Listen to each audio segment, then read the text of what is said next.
A paz do Senhor, amados, é muito bom saber o que Deus tem reservado para cada um de nós e o quanto Ele nos ama, né? E o quanto Ele preparou esses dias para os seus filhos, né? Deus tem um propósito especial para cada um de nós.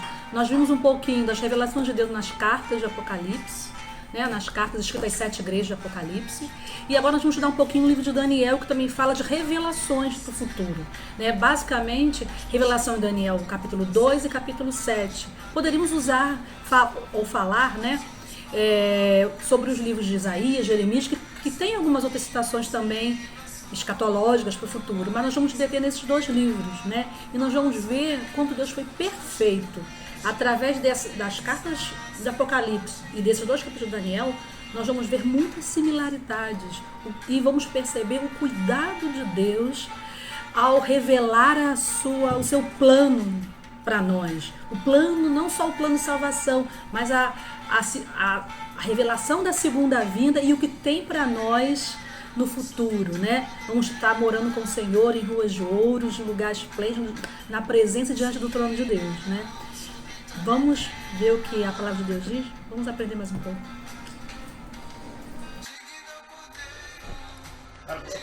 Nós vamos estar falando agora sobre essa tabela, que uma tabela é uma visão geral do livro de Daniel e Apocalipse, que são os livros que nós vamos estar abordando um pouco mais.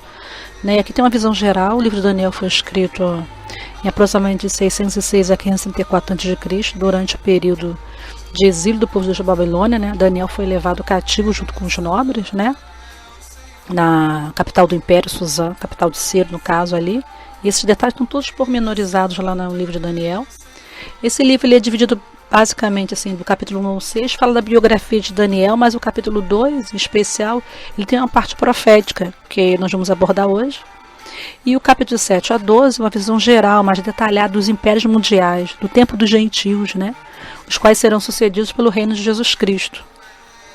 E quanto o livro de Apocalipse, foi escrito por João enquanto ele pastoreava a igreja de Éfeso. Na verdade, ele foi preso na ilha de Patmos e lá ele escreveu esse livro. Né? Aproximadamente, ele foi preso na época de 95 depois de Cristo, e o livro começou a ser escrito aproximadamente em 96, um ano depois de Cristo.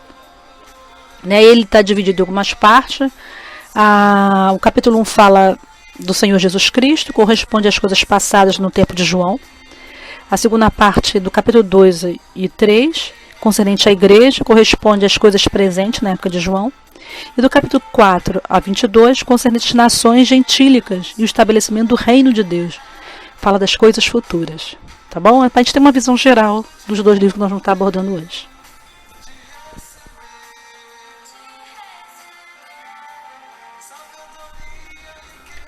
Eu vou dar aqui uma breve introdução para que a gente possa entender tudo aquilo que Daniel fala acerca dos reinos futuros e como está relacionado com o Apocalipse. Então eu vou contar só um pedacinho. Na verdade, no capítulo 2 de Daniel, é relatado os últimos impérios mundiais, que foi revelado através do sonho do rei Nabucodonosor.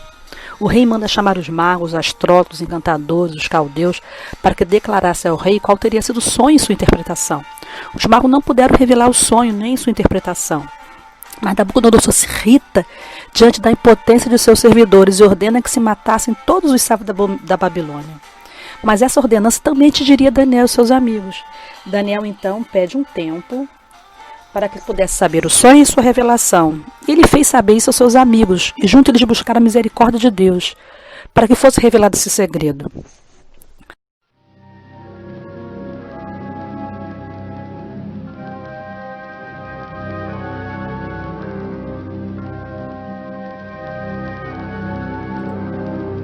A cabeça era de fino ouro,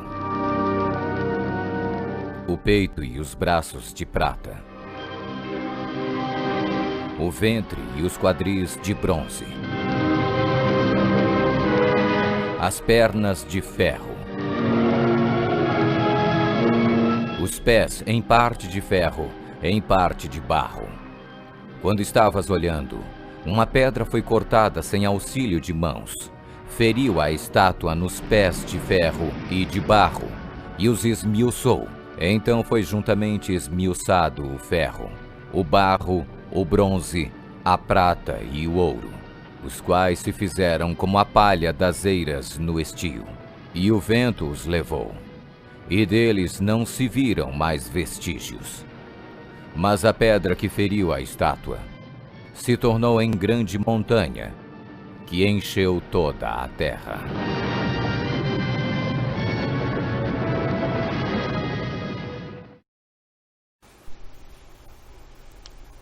A cabeça da estátua era de ouro fino, que neste caso é o próprio Império Mundial, e segundo a própria interpretação do profeta Daniel, foi a Babilônia, uma nação poderosa. A cabeça da estátua corresponde ao leão, com asas em Daniel 7,4. O peito de prata era o segundo Império Mundial, que foi o mais forte deles, era o poder da Babilônia, né, que ficou depois com os medos e persas. O peito de prata da estátua corresponde ao segundo animal, Daniel 7,5, um urso, que traz 3 costelas na boca.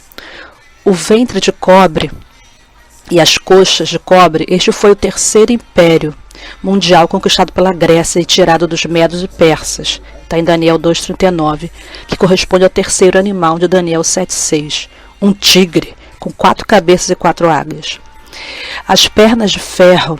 Este é o período do Império Mundial, que foi o maior império em poder em tempo, pois a perna é a maior parte do corpo da estátua.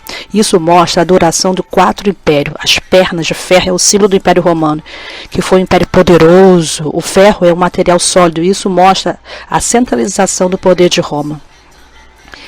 De ferro em parte de barro, né? A parte de baixo, do Daniel 2,33. Este império, ainda futuro, se levantará na grande tribulação. Os dedos dos pés representam uma divisão de poder dos 10 nações de Daniel. E como os pés fazem parte das pernas, este império também é considerado uma continuação do Império Romano. Na verdade, ouro, prata, bronze e ferro. Essa sequência indica perda de valores. O mundo não melhorará, infelizmente, nem politicamente nem moralmente.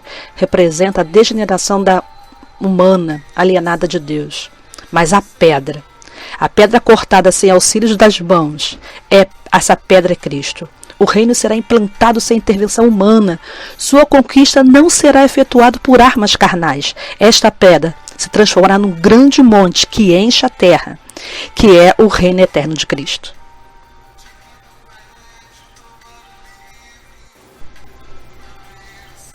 Podemos ver agora, nessa imagem, um paralelo com Daniel 7. Há um consenso de que Daniel 7 constitui uma simétrica, uma repetição de Daniel 2. Essa abordagem faz com que o quadro profético venha se expandir de modo surpreendente, nos proporcionando uma interpretação mais completa e solidamente interbíblica.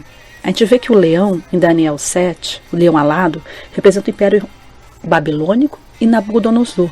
Jeremias também utilizou a alegoria de leão e da águia. O urso, em Daniel 7,5, o qual se levantou sobre um dos seus lados, fala de Ciro, o persa, que foi maior que Dario, o Meda. Tendo na boca 3 costelas entre seus dentes, representa o Império Meda-Persa como uma nação bem mais forte. O leopardo, em Daniel 7,6, com 4 asas e 4 cabeças, simboliza a Grécia, o reinado grego sobre Alexandre o Grande, que varreu o mundo conhecido até então, com a velocidade e poder espantosos, daí as asas, né? O quarto animal em Daniel 7,7, embora não tenha um nome em sua descrição, era terrível, espantoso e sobremodo forte. É isso que descreve a Bíblia, né? Com dentes de ferro e mesmo metal que representa o Império Romano, na estátua do sonho de Nabucodonosor. Daniel 2,40. Mas apesar de todos esses animais, nós podemos ter uma coisa muito clara.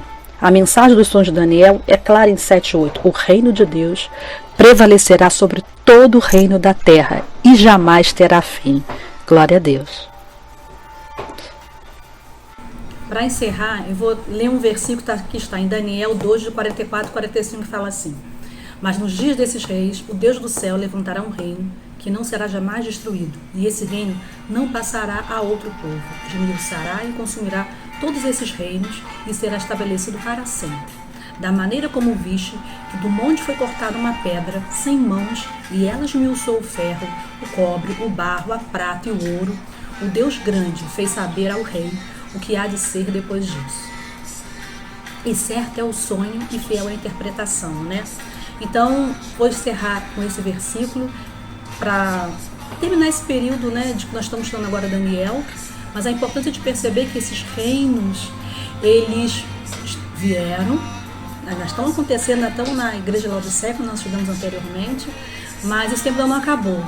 Mas que depois de tudo isso, né, o reino do Senhor, que é eterno, prevalecerá para sempre. Isso nós não podemos esquecer. Isso há de ficar nos nossos corações, né? Então, eu termino por aqui e vamos continuar com nossos estudos de escatologia. Que Deus possa estar nos abençoando todos os dias. Amém? A paz.